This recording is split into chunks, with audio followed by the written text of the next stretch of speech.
気に変わった汚染水を先週から集中排気物処理施設に移していますが、このところ水位がほとんど変化していないのです。移送開始直後は1日1回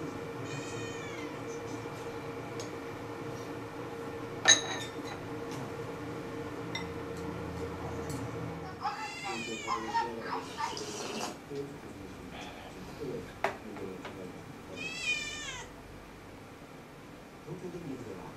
高濃度の汚染水の対策として今後放射線の腐食に強い材料を張ったタンクを1万トン分用意し、土に埋めて管理する方針を示しています。